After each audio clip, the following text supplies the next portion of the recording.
Welcome to my गुरु। और आज हम लोग जो ये हमारा सेकंड वीडियो रहेगा और इसमें हम लोग डिस्कस करने वाले हैं 10 इम्पॉर्टेंट एमसीक्यूज़। तो सबसे पहला हम लोगों ने डिस्कस किया था कुछ प्राचीन भारत इतिहास के स्रोत थे और उसी क्रम में आगे बढ़ते हुए नेक्स्ट जो बन सकने वाले क्वेश्चंस हैं तो उनको आज हम डिस्कस करने वाले हैं। तो चलिए स्टार्ट करते हैं क्वेश्चंस को। तो सबसे पहला क्वेश्चन आप सभी के लिए यहाँ पे है, इसमें बताना है कि उपरयुक्त में से कौन सा सत्य नहीं है। तो यहाँ पे 4 ऑप्शन दे रखे हैं और हमको ये बताना है कौन सा सत्य नहीं है। तो पहला विकल्प क्या है, यूनानियों ने भारत देश को इंडिया कह के पुकारा। नेक्स्ट है, सर्वप्रथम इंडिया नाम का प्रयोग 6ठी-5वीं शताब्दी ईसा पूर्व इतिहास के पिता हेरोडोटस ने किया था। नेक्स्ट है, हेरोडोटस द्वारा संबोधित इंडिया से सिंधु नदी के डेल्टा के आसपास के क्षेत्र का पता चलता है।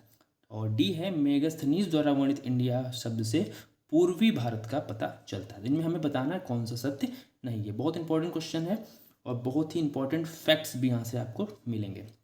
तो सबसे पहले देखते हैं, यूनानियों ने सर्वप्रथम भारत को इंडिया कह के पुकारा। बिल्कुल सही है, इंडिया को सर्वप्रथम यूनानियों ने कह के पुकारा था। नेक्स्ट है, सर्वप्रथम इंडिया का नाम का प्रयोग जो है 6ठी-5वीं शताब्दी ईसा पूर्व इतिहास के पिता, यहाँ से क्वेश्चन बनता है इतिहास के पिता कौन है, हेरोडोटस। ठीक है, तो 6ठी-5वीं शताब्दी ईसा पूर्व में क्या हुआ, ये जो इतिहास के पिता थे हेरोडोटस, तो उन्होंने इंडिया का प्रयोग किया था। फिर आता है कि हेरोडोटस ने जिस इंडिया का नाम जो संबोधित किया था तो वो उस इंडिया से उनका जो मतलब था वो था सिंधु नदी डेल्टा के आसपास का क्षेत्र। तो ये भी आपका बिल्कुल सही है, अर्थात ये ऊपर के 3 विकल्प जो हैं एकदम सही हैं। नेक्स्ट है, मेगास्थनीज द्वारा वर्णित जो इंडिया है उसका शब्द से अर्थ क्या है, पूर्वी भारत। गलत है, पूर्वी भारत नहीं है। क्यों? क्योंकि जो मेगास्थनीज ने इंडिया शब्द का प्रयोग किया था उससे अर्थ था संपूर्ण भारत। क्या अर्थ था? पूरा भारत। यहाँ पे क्या अर्थ था? संपूर्ण भारत। ठीक, संपूर्ण भारत अर्थ था। तो इसलिए जो इसका ऑप्शन होना चाहिए, करेक्ट ऑप्शन क्या होना चाहिए इसका, डी।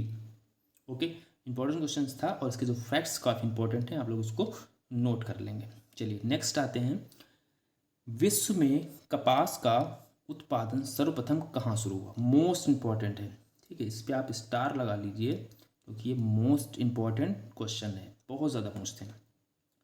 तो ऑप्शंस आपके लिए हैं मेहरगढ़, कोल्डिवा, लोथल, संगनकल्लू। ठीक है, तो इसमें से सही ऑप्शन आपको चेक करना है, आप लोग अपना ऑप्शन एक चूज कर सकते हैं। तो विश्व में कपास का सर्वप्रथम उत्पादन जो शुरू हुआ था, कहाँ से शुरू हुआ था? मेहरगढ़ से। ठीक, मेहरगढ़ से पता चलता है। मेहरगढ़ से और पता चलता है कि यहाँ से सर्वप्रथम खेती, ठीक है, सर्वप्रथम खेती के भी इसके साक्ष्य मेहरगढ़ से प्राप्त होते हैं। कोल्डिवा जो है इससे सर्वप्रथम यहाँ से चावल के प्राप्त जो साक्ष्य मिले हैं। और लोथल जो है ये सिंधु घाटी सभ्यता का एक स्थल है और यहाँ से डॉकयार्ड या गोदीवाड़ा कह सकते हैं, बंदरगाह नगर भी इसको कहते हैं। ठीक है, तो ये हो गए हमारा ये क्वेश्चन इंपॉर्टेंट है, कपास का उत्पादन ध्यान रखेंगे, ये क्वेश्चन पूछा गया है। नेक्स्ट, किस शासक के अभिलेख में प्राकृत भाषा में भराधवस, इसका अर्थ होता है भारतवर्ष, तो इसका विवरण प्राप्त होता है। तो आपको यहाँ से पता होना चाहिए भराधवस है तो किस भाषा में है, प्राकृत भाषा में। तो ये हमको बताना है कौन सा ऐसा अभिलेख है। तो ऑप्शन है, पहला है रुद्रादमन का जूनागढ़ अभिलेख, फिर है खारवेल का हाथी गुम्फा अभिलेख और मंदसौर अभिलेख, नासिक अभिलेख। तो इसमें से आपको सही आंसर बताइए। तो इसका सही आंसर जो हो जाएगा वो हो जाएगा खारवेल का हाथी गुम्फा अभिलेख जो था, ठीक है, उससे भारतवर्ष का सर्वप्रथम पता चलता है। भारतवर्ष को इस अभिलेख में जो नाम दिया गया है वो है भराधवस। ठीक है, भराधवस, जिसका अर्थ भारतवर्ष से ही लगाया गया है। तो ये भी इंपॉर्टेंट क्वेश्चन था। चलिए नेक्स्ट क्वेश्चन की ओर हम लोग मूव करते हैं। फिर है हिंदुइज्म, ये क्या है, एक वर्ड है हिंदुइज्म। तो हिंदुइज्म शब्द का प्रयोग सर्वप्रथम किसने किया था?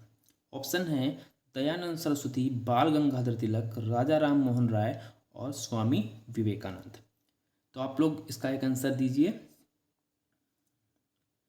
इसका सही आंसर हो जाएगा हिंदुइज्म शब्द का सर्वप्रथम जो प्रयोग किया था राजा राम मोहन राय ने। ये इन्होंने किया था 1816 ईस्वी में। क्या था? 1816 ईस्वी में राजा राम मोहन राय ने सर्वप्रथम हिंदुइज्म का प्रयोग किया था। नेक्स्ट क्वेश्चन है, भारत को देव निर्मित, क्या कह रहा है कि भारत को देव निर्मित देश किस ग्रंथ में कहा गया है? ऑप्शन है नारद स्मृति, मनुस्मृति, मत्स्य पुराण और ऋग्वेद। तो आप लोग इसका आंसर एक बताएंगे। तो भारत के लिए जो देव निर्मित का प्रयोग किया गया है वो प्रयोग किया गया है कहाँ पर? मनुस्मृति में। कहाँ पे? मनुस्मृति में भारत को देव निर्मित देश कहा गया है। मनुस्मृति के अलावा भी एक ग्रंथ है भागवत पुराण। क्या है? ध्यान रखेंगे आप लोग, भागवत पुराण। भागवत पुराण, तो भागवत पुराण में भी भारत को देव निर्मित देश कहा गया है। यहाँ पे मत्स्य पुराण, ये क्या है? सबसे प्राचीन पुराणों में से एक है मत्स्य पुराण। और ऋग्वेद आप लोग जानते ही हैं, सबसे प्राचीनतम वेद जो है वो ऋग्वेद है। इसका उपवेद कौन सा है? इसका उपवेद जो है वो है आयुर्वेद। ठीक है, तो ये हो गया आपका क्वेश्चन। नेक्स्ट क्वेश्चन, एक प्रदेश के रूप में सर्वप्रथम पहले भारत का वर्णन किस ग्रंथ में मिलता है? क्या यहाँ पे क्वेश्चन कर रहा है? क्वेश्चन को हमें समझना है। क्या कह रहा है कि एक प्रदेश के रूप में, अभी तक बात देश की हो रही थी, लेकिन यहाँ पे कह रहा है कि एक प्रदेश के रूप में जो भारत का वर्णन किस ग्रंथ में मिलता है? ऑप्शन है मनुस्मृति, मुद्रा राक्षस, भागवत पुराण और अष्टाध्यायी। ठीक है, तो आप एक आंसर बताएंगे आप लोग। तो सही उत्तर हो गया इसका अष्टाध्यायी। ठीक है, अष्टाध्यायी किसने लिखी है? पाणिनि ने। किसने लिखी है? पाणिनि ने। ठीक है, अष्टाध्यायी जो है पाणिनि ने लिखी है और ये एक व्याकरण, संस्कृत व्याकरण का एक ग्रंथ है। उसके अलावा मनुस्मृति आपको पता है, सर्वप्रथम विधि जो है मनु ने इसकी रचना की थी और पहली विधि सम्मत पुस्तक है। और मुद्रा राक्षस की रचना किसने की थी? विशाखदत्त ने की थी। यहाँ से चंद्रगुप्त मौर्य के इतिहास का पता चलता है और इसमें चंद्रगुप्त मौर्य को क्या कहा गया है? वृषल कहा गया है मुद्रा राक्षस में। ठीक है, तो ये आपका क्वेश्चन हो गया। तो अष्टाध्यायी में एक प्रदेश के रूप में भारत का वर्णन किया गया है। नेक्स्ट क्वेश्चन है, भारत का नाम हिंदुस्तान, अब यहाँ पे बात आ गई हिंदुस्तान, तो हिंदुस्तान किस अभिलेख से प्राप्त होता है? ऑप्शन है नक्शे रुस्तम अभिलेख, हाथी गुम्फा अभिलेख, जूनागढ़ अभिलेख और सहगौड़ा अभिलेख। तो आप लोग बताएं इसका सही आंसर क्या हो सकता है।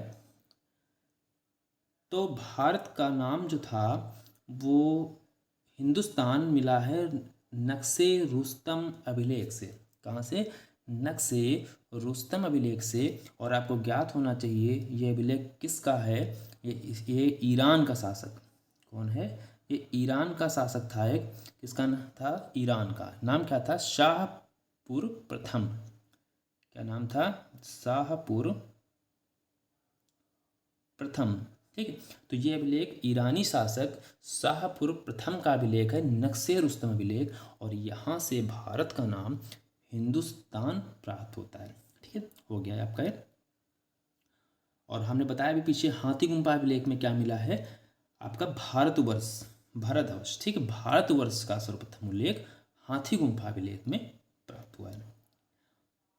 नेक्स्ट है, भारत को सर्वप्रथम हिंद, आपको ये सब ध्यान रखना है, बहुत इंपॉर्टेंट चीज़ें हैं। भारत को सर्वप्रथम हिंद कहकर किसने संबोधित किया? मोस्ट इंपॉर्टेंट है।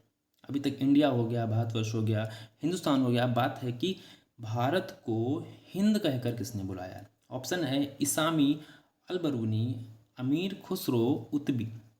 आप लोग अपना एक आंसर बताने की कोशिश करेंगे।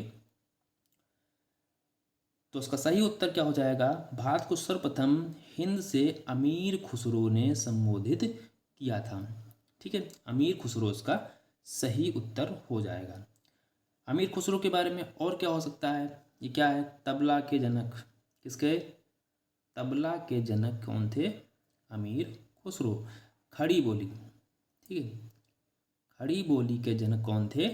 अमीर खुसरो। ठीक है, इस तरीके से। उनका जन्म कहाँ हुआ था? कासगंज में। अल बुरूनी आपको पता है ये महमूद गजनवी के साथ भारत आया था।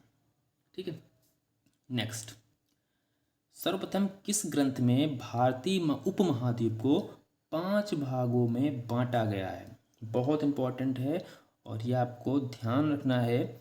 तो सर्वप्रथम भारतीय उपमहाद्वीप को 5 भागों में कहाँ पर विभाजित किया गया है? ये विभाजित किया गया है ऐतरेय ब्राह्मण में। कहाँ पे? ऐतरेय ब्राह्मण में। दूसरी बात है, ऐतरेय ब्राह्मण किसका ब्राह्मण है, किस वेद का? तो ये आपका है ऋग्वेद का। किसका है? कुछ गड़बड़ हो गया है, ऋग्वेद। ठीक है, समझ लेंगे। तो ये ऋग्वेद का है। और ऋग्वेद के ब्राह्मण कौन कौन से हैं? ऐतरेय और कौशिकी। गोपत ब्राह्मण किसका है बताएंगे आपको। तो गोपत ब्राह्मण आपका किसका है? अथर्ववेद। किसका है? अथर्ववेद का। इसी तरह जैमिनी किसका है? तो जैमिनी ब्राह्मण जो है वो किसका है? सामवेद का। ठीक है, आगे हम इसे वेद वगैरह जब पढ़ाएंगे तो उसके बारे में डिटेल में चर्चा करेंगे। और मनुस्मृति जो कि मनु द्वारा लिखित है। ठीक है, तो इस तरीके से अगला क्वेश्चन है, मनुस्मृति में वर्णित ब्रह्मवर्त। बहुत इंपॉर्टेंट है, बहुत बार पूछा गया है। तो ब्रह्मवर्त जो है वो किन नदियों के बीच में जो क्षेत्र है, या कह सकते हैं जो दोआब है, उसको कहा गया है? ऑप्शन है सरस्वती व दृष्टवती, गंगा व यमुना, गंगा या सरस्वती, या इनमें से कोई नहीं। तो इसका सही आंसर होने वाला है सरस्वती व दृष्टवती जो ये था। तो इनके बीच के जो दोआब है उसको कहा गया है क्या? ब्रह्मवर्त। ठीक है, ब्रह्मवर्त। इसी तरह एक चीज और आपको यहाँ पे समझ लेनी चाहिए, जो गंगा यमुना क्या है?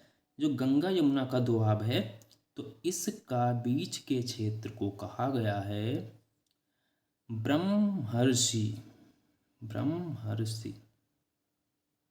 ठीक है, तो इस तरीके से सरस्वती व दशरथी के बीच के क्षेत्र को ब्रह्मवर्त और गंगा यमुना के बीच के दोआब को ब्रह्मर्षि कहा गया है। ठीक है, तो इस तरीके से आपके 10 क्वेश्चंस हो गए। बहुत इंपॉर्टेंट क्वेश्चन हैं और ये क्वेश्चंस लगभग हर एग्ज़ाम में आते हैं। बहुत ज़्यादा कंफ्यूजिंग है और तरह तरह के क्वेश्चन घुमा के पूछता। तो मैंने जितने तरीके से क्वेश्चंस बनने वाले थे तो हमने बताया, और आगे भी हमारा वीडियो सीरीज जो है वो जारी रहेगी। और एंशिएंट हिस्ट्री पे लगभग 1500 से 2000 जो भी क्वेश्चंस हो जाएं, जब तक ख़त्म नहीं हो जाता, पूरी एंशिएंट को मैं क्वेश्चंस के माध्यम से कवर कर दूंगा। और यहाँ से एक भी क्वेश्चन आपका छूटेगा नहीं। और आपको इन क्वेश्चंस को सॉल्व करने के बाद यकीन मानिए थ्योरी पढ़ने की शायद ही ज़रूरत पड़े, क्योंकि मैं यहाँ से सारी छोटी छोटी चीज़ें, जो छोटी से छोटी चीज़ें हैं, उन चीज़ों को भी मैं लेके चल रहा हूँ। कुछ भी छोड़ूंगा नहीं। और आर टू देखा जाए हर चीज़ को मैं कवर अप कर दूंगा। ठीक है, तो साथ बने रहिए, सपोर्ट करते रहिए और चैनल को सब्सक्राइब करिए, क्योंकि सब्सक्राइब करने से आपको नोटिफिकेशन आसानी से मिल जाएगा। और जल्द ही और भी जो सब्जेक्ट्स हैं उनको भी देखेंगे। फिलहाल यहाँ पे एंशिएंट को एकदम हम कवर करेंगे, बहुत अच्छे से कवर करेंगे। और आज के लिए इतना ही, और नेक्स्ट वीडियो में फिर से मुलाकात होगी और फिर से कुछ इंपॉर्टेंट क्वेश्चंस के बारे में हम लोग डिस्कस करने वाले हैं। और तब तक के लिए जय हिंद, जय भारत, थैंक यू।